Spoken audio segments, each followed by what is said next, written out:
Today, we're tackling a really dense set of sources, maybe one of the most complex geopolitical stacks we've looked at. Heavily complex. We're aiming to get way past those big, triumphant headlines about the new era of peace declared after the Israel-Hamas ceasefire agreement. Right. Our mission, really, is to pull out the specific details and mechanics of this deal, some of which are pretty controversial, and just understand the immediate context.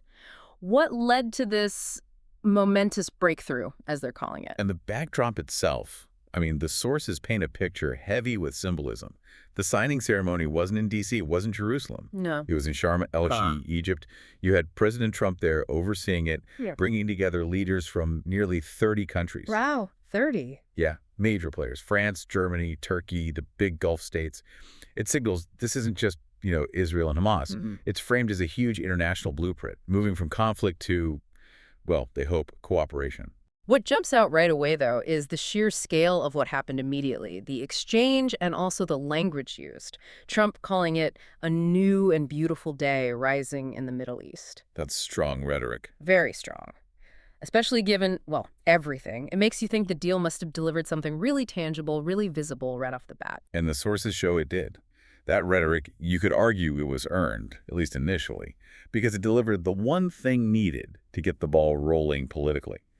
That immediate swap of detainees. Which had already happened before the ceremony. Exactly. It took effect over the weekend before the big signing event. That created the necessary atmosphere. Okay, so we absolutely have to start there. The immediate result, the trade, what exactly was exchanged? It was a big one, and definitely weighted, numbers-wise, toward the Palestinian side. The sources confirm all remaining 20 Israeli hostages in Gaza were released. 20 after more than 2 years for many of them. Yeah, over 2 years in conditions the sources describe as just devastating. Getting them home was the absolute key, emotionally and politically, to unlock this whole thing. And the other side of that, the Palestinian prisoners. Israel freed more than 1,900 Palestinian prisoners. 1,900, that's a huge number. It is. And we need to pause on this because the sources are very clear. This wasn't just clearing out minor offenders. This included hundreds who were serving life sentences. Hundreds serving okay, that detail, that's enormous. Politically, yes. Outside of the ceasefire itself, releasing prisoners serving life sentences might be the single biggest concession Israel made here. It completely shifts the political mood, right? Yeah. It gives a massive symbolic win to the negotiators on the other side. Yeah. It's presented as humanitarian, but it's clearly a high-stakes political calculation, a gamble, really. Let's talk about the atmosphere there in Sharm el-Sheikh. Given the history of failed peace talks, I mean, the sources really emphasize the mediators, don't they? Egypt, Qatar, Turkey. Absolutely crucial. Bridging that gap took immense effort from them. But, the atmosphere was also shaped by who wasn't there. Right, notable absences. Yeah, you had 30 world leaders, but the two main figures not attending the ceremony itself were Israeli Prime Minister Netanyahu. Cited a religious observance, the sources say. Correct. And maybe less surprisingly, no Hamas officials were at the formal signing. Netanyahu's absence, though, that sends a pretty strong political signal, doesn't it? Is it just the religious observance, or is he maybe signaling some hesitation about the deal's concessions? Well, it creates a bit of a question mark right away, doesn't it? On one side, you have this wave of international praise. Trump hailing it, saying it'll transform a region. Yeah, A knee long defined by conflict into one defined by cooperation. Yeah. But Netanyahu not being there, it does raise questions about how deep the political buy-in really is inside Israel, especially given the troop withdrawals and that huge prisoner release we just talked about. So it suggests maybe this piece rests more on international pressure than, say, a deep internal agreement. That's certainly a read you could take from it. It hints that this historic moment might be built on ground that's still a bit shaky internally. Okay, let's shift gears a bit. From the politics and the symbolism to the actual mechanics. Phase 1. Beyond the prisoner exchange, what does the plan actually demand, on the ground? The operational parts of the ceasefire. So phase 1 is all about immediate de-escalation, creating breathing room. For Israel, it means the full ceasefire, obviously, but also, critically, a partial troop withdrawal, pulling back from areas they moved into during the recent conflict. That's key for aid, right? Essential first step. You can't start rebuilding or getting aid in properly otherwise. And what about Hamas fighters? How does the deal handle them? The sources mention a specific process, not just elimination. Right, there's a specific policy mechanism. For Hamas militants who agree to lay down their weapons, the deal offers two options. amnesty. Amnesty, okay. Or, if they choose, relocation to third countries. Relocation, that sounds complicated. Very. It's a major concession and a logistical challenge. Finding countries willing to host potentially thousands of former fighters, that's tough. But it lets the leadership say they secured a way out for their people, not just surrender. It's a big policy piece to manage. Okay, that tackles the military side, somewhat. But then there's the massive challenge. Governing Gaza, it's devastated. Who steps in? The plan sets up a temporary structure. And here's where that term technocratic becomes really important. Technocratic, meaning? Meaning, the administration running Gaza, for now, won't be elected politicians. It'll be Palestinian professionals, technocrats, chosen for their skills in running services, coordinating reconstruction, and crucially, backed by heavy international oversight. Technocratic. So skilled, maybe efficient, but lacking that direct democratic mandate. That's always a sensitive issue after a conflict, isn't it? Always. It's clearly a short-term fix, designed to get things running, get aid flowing, start rebuilding without holding immediate elections, which everyone knows could just spark more conflict right now. It makes sense pragmatically. And speaking of rebuilding, this is where the sources really highlight President Trump's signature confidence. Yes, the real estate background. Exactly. He's quoted saying, "Rebuilding Gaza will be the easiest part." Because, he argued, we've done the hardest part already. That is classic Trump. Framing this enormous, complex humanitarian reconstruction like it's just another development project, realistic. Or maybe overly optimistic, given the sheer destruction the sources describe. Well, to be fair, the sources note he wasn't just saying it out of thin air. He did point out that several Arab states had already pledged serious money for reconstruction. Okay, so there's some financial backing lined up. Initial backing, yes. But still, rebuilding homes, hospitals, power grids, water systems, while also dealing with security, displaced people, and trying to set up some kind of stable governance.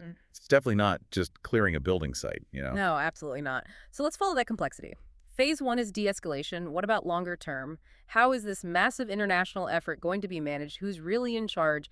This oversight structure? Right. The sources detail a very formal, long-term body being set up. It's called the Board of Peace. Board of Peace. And its job? Explicitly tasked with overseeing the whole process. Wow. Coordinating aid, managing the physical reconstruction, stabilization efforts, everything. Okay, and the leadership of this board. This part definitely made headlines. It did. The sources state it'll be chaired by President Trump himself. Trump himself? And includes former British Prime Minister Tony Blair. Wow. Yeah. Trump and Blair, that's quite a pairing. Overseeing reconstruction in Gaza. The political implications of having two figures like that, non-regional figures, in charge of what's supposed to be a nonpartisan effort, that's significant. Hugely significant. It shows top-level commitment, absolutely. They bring massive influence, fundraising power. Yeah. But it also means the entire reconstruction effort gets instantly political, doesn't it? Every decision. Every single decision the board makes, where a school goes, who gets a contract, it's all going to be seen through an intense political lens, regionally and globally. And this board needs some way to ensure things are actually happening as planned, right? With troops partially withdrawn, how is compliance monitored? Security. Critical point. The deal mandates observers deployed by the U.S. and partner nations to monitor compliance on the ground. Observers, like UN blue helmets.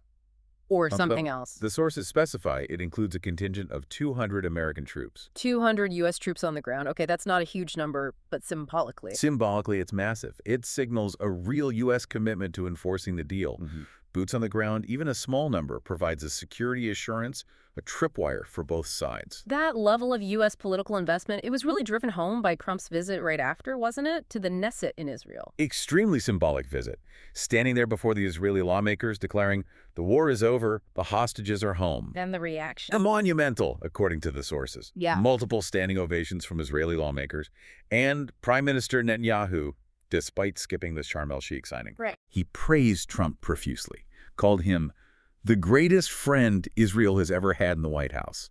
That moment was clearly engineered to shore up political support for the deal within Israel, to give legitimacy to those big concessions. So, pulling back a bit, we have this incredible political momentum, it seems. The hostage release, the U.S. president throwing his full weight behind it, this high-level international board. But let's connect that back to the ground. What are the harsh realities the sources insist we can't ignore? Yeah, the sources are really stark on this. They make it crystal clear. Despite the peace declarations, the humanitarian crisis is desperate. Still ongoing. Absolutely ongoing. Gaza is still devastated. Infrastructure is shattered. And crucially, famine is spreading in parts of the Strip.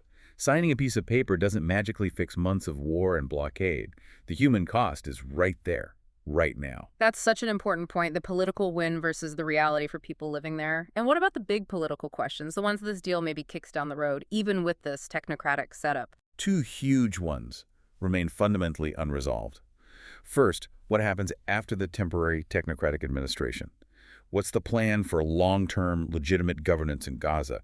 That's still a massive question mark. Okay, long-term governance. And the second? The second, and maybe the most critical issue of all, Hamas's disarmament. The sources emphasize this deal talks about militants laying down arms, maybe relocating, but the issue of total, verifiable disarmament of Hamas as an organization, it's not fully resolved. And without that? Without that, the core security threat that led to this whole conflict, it potentially remains, latent maybe, but still there, ready to reemerge. Which really speaks to the fragility of the whole thing, doesn't it? Despite the high-level backing. It absolutely does. There's a quote in the sources from a Western diplomat that sums it up perfectly. They said, "This moment is fragile, but it's the closest the region has come to peace in decades." Fragile, but the closest in decades. That captures the tension perfectly. It acknowledges how big a breakthrough this is politically, while reminding us it's built on, well, potentially unstable foundations. And that tension between this huge political achievement, the deal, the exchange, and the colossal challenges still ahead. Humanitarian, logistical, political. That's really what you, the listener, need to keep watching. Exactly. This accord, it's a massive, internationally driven attempt to fundamentally change the dynamics of the region, using a specific toolkit, military pullbacks, amnesty for fighters, a temporary technocratic government, and this very high-level international oversight board backed by U.S. troops. A very detailed plan, focused heavily on the physical side, on security structures. Very much so. And that brings us to the final thought, the provocative question for you to mull over after hearing all this. Yeah. The sources lay out this plan. A technocratic administration, a powerful board of peace led by Trump and Blair, focused squarely on physical reconstruction. Building things back. Right. But given the depth of the humanitarian crisis right now, the utter devastation, and perhaps most importantly, that unresolved political question of Hamas's future and its disarmament, can you truly build lasting peace with concrete aid money and international oversight before you've established genuine political trust and hammered out those core political disagreements? Can the physical rebuild lead the political reconciliation, or does it have to be the other way around? That's the fundamental question. Can you build peace before you've truly agreed on what peace looks like politically? That's what will determine if this really is a new era or just another fragile moment in a long history. That's the question for you to explore.